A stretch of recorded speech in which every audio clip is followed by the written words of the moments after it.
అమెరికాలో ఒక 30 years ban ఉంటుంది. అంటే ఇవాళ జరిగిన సంఘటనల మీదన విచారణలు ఇవన్నీ రహస్యంగానే చేసి 30 ఏళ్ల తర్వాత డాక్యుమెంట్స్ బయట పెట్టచ్చు.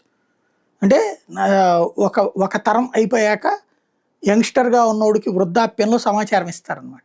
ఇప్పుడు అట్లాగే ట్రంప్ మీద హత్యా ప్రయత్నానికి సంబంధించి 30 ఏళ్ల తర్వాత సమాచారం బయట పెడతారు.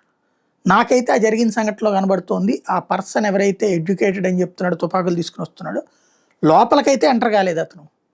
హిల్టన్ హోటల్లో బయట సెక్యూరిటీ మీద కాల్పులు జరిపాడు. లోపలికి ఎంటర్ కాలేదు.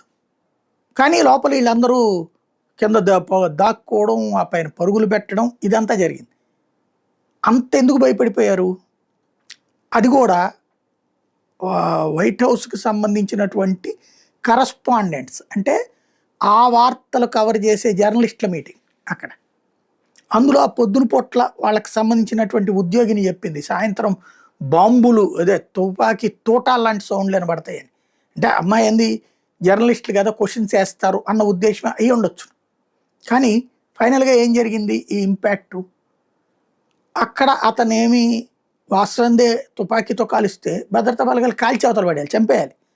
అలా కాకుండా ఆయన పట్టుకున్నారు. ఆడేమో నేను క్రైస్తవాన్ని నాశనం చేస్తున్నాడు, క్రైస్తవ సిద్ధాంతాలు నాశనం చేస్తున్నాడు కాబట్టి ట్రంప్ని ఇట్లా చేద్దాం అనుకున్నాను అని చెప్పుకొచ్చాడు. కనీసం లోపలికి కూడా పోలేదాడు. సెక్యూరిటీ దగ్గర, కాల్పుల దగ్గరే దొరికిపోయాడు. అంటే ట్రంప్కి ఈ మధ్యనే అప్రూవల్ రేటింగ్స్ భారీగా డౌన్ అయిపోయినాయి. 70% డౌన్ అయిపోయింది. ఇప్పుడు 30% మంది అమెరికన్స్ అతన్ని ఆదరిస్తున్నారు.